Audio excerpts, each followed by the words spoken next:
लक्ष्मी नारायण जी की पावन कथा। 1। वैकुंठ धाम की महिमा। अनंत आकाश से भी परे, समय और मृत्यु से परे एक दिव्य लोक है वैकुंठ। वहाँ न दुख है, न भय, न रोग, न शोक। चारों ओर स्वर्णिम प्रकाश फैला रहता है, मधुर संगीत गूंजता है और दिव्य सुगंध वातावरण को पवित्र बनाए रखती है। वहीं सिंहासन पर विराजमान है भगवान श्री विष्णु, जिनके साथ कमलासन पर शोभायमान है माता लक्ष्मी। भगवान शंख, चक्र, गदा और पद्म धारण किए हुए हैं और माता लक्ष्मी करुणा व समृद्धि की मूर्ति हैं। जहाँ भगवान नारायण धर्म की रक्षा करते हैं, वहीं माता लक्ष्मी संसार को धन, सुख और वैभव प्रदान करती हैं। दोनों मिलकर सृष्टि का संतुलन बनाए रखते हैं। 2। लक्ष्मी जी का पृथ्वी भ्रमण। एक बार माता लक्ष्मी ने भगवान नारायण से कहा, प्रभु, पृथ्वी पर लोग मुझे पाने के लिए दिन रात पूजा करते हैं, परंतु क्या वे वास्तव में मेरे योग्य हैं? भगवान मुस्कुराए और बोले, देवी, धन केवल उसी के पास टिकता है जो धर्म, सत्य और करुणा का पालन करता है। ये सुनकर माता लक्ष्मी ने पृथ्वी पर जाकर लोगों की परीक्षा लेने का निश्चय किया। 3। गरीब ब्राह्मण की भक्ति। एक छोटे से गांव में एक गरीब ब्राह्मण रहता था। उसका घर टूटा फूटा था, लेकिन उसका हृदय भक्ति से भरा था। वो रोज सुबह स्नान कर भगवान लक्ष्मी नारायण की पूजा करता। उसके पास धन नहीं था, पर संतोष बहुत था। वो जो भी मिलता उसमें से थोड़ा सा हिस्सा दान कर देता। एक दिन माता लक्ष्मी वृद्धा का रूप धारण कर उसके घर पहुंची। उन्होंने भोजन मांगा। ब्राह्मण की पत्नी ने कहा, माँ, हमारे पास बस थोड़ा सा आटा है, पर आप भूखी नहीं जाएंगी।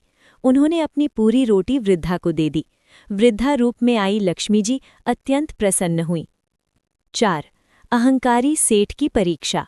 उसी गांव में एक अमीर सेठ भी रहता था। सोने चांदी से भरा घर, नौकर चाकर, हर प्रकार का वैभव था, परंतु उसका हृदय अहंकार से भरा था। माता लक्ष्मी उसी वृद्धा के रूप में उसके घर पहुंची और भोजन मांगा। सेठ ने क्रोध में कहा, जाओ यहाँ से, मैं भिखारियों को कुछ नहीं देता। माता लक्ष्मी मुस्कुराईं और चुपचाप वहाँ से चली गईं। उसी रात सेठ के घर में अजीब घटनाएं होने लगी। व्यापार में घाटा होने लगा। धीरे धीरे उसका सारा धन समाप्त हो गया। 5। ब्राह्मण को आशीर्वाद। उधर अगले दिन जब ब्राह्मण पूजा कर रहा था, उसके घर में अचानक स्वर्ण मुद्राओं की वर्षा होने लगी, परंतु ब्राह्मण ने घमंड नहीं किया। उसने कहा, हे लक्ष्मी नारायण, ये आपकी कृपा है, मैं इसका उपयोग धर्म और सेवा में करूंगा। माता लक्ष्मी और भगवान नारायण साक्षात प्रकट हुए। उन्होंने कहा, सच्ची भक्ति और दया ही हमें प्रसन्न करती है। 6। समुद्र मंथन की कथा। अब सुनिए वो पावन कथा जब माता लक्ष्मी प्रकट हुईं। एक समय देवताओं और असुरों के बीच युद्ध हुआ। देवता हारने लगे। वे भगवान विष्णु के पास गए। भगवान ने कहा, क्षीर सागर का मंथन करो, उससे अमृत निकलेगा। मंदराचल पर्वत को मथनी बनाया गया और वासुकी नाग को रस्सी। जब समुद्र मंथन हुआ तब अनेक रत्न निकले। उन्हीं में से एक थी माता लक्ष्मी। वे कमल पर बैठी प्रकट हुईं। सभी देवता और असुर उन्हें पाने की इच्छा करने लगे, परंतु माता लक्ष्मी ने भगवान विष्णु को अपना पति चुना। तभी से वे लक्ष्मी नारायण कहलाए। 7। राजा और रानी की कथा। एक राज्य में एक धर्मात्मा राजा और रानी रहते थे। वे हर वर्ष लक्ष्मी नारायण का व्रत रखते। एक बार राज्य में भयंकर अकाल पड़ा। प्रजा दुखी हो गई। राजा ने महल के द्वार खोल दिए और सारा अन्न प्रजा में बांट दिया। रानी ने अपने सारे आभूषण दान कर दिए। रात में लक्ष्मी नारायण स्वप्न में प्रकट हुए और बोले, तुमने अपना सब कुछ त्याग दिया, अब हम तुम्हें कभी खाली नहीं रहने देंगे। कुछ ही दिनों में वर्षा हुई और राज्य फिर से समृद्ध हो गया। 8। लक्ष्मी जी का संदेश।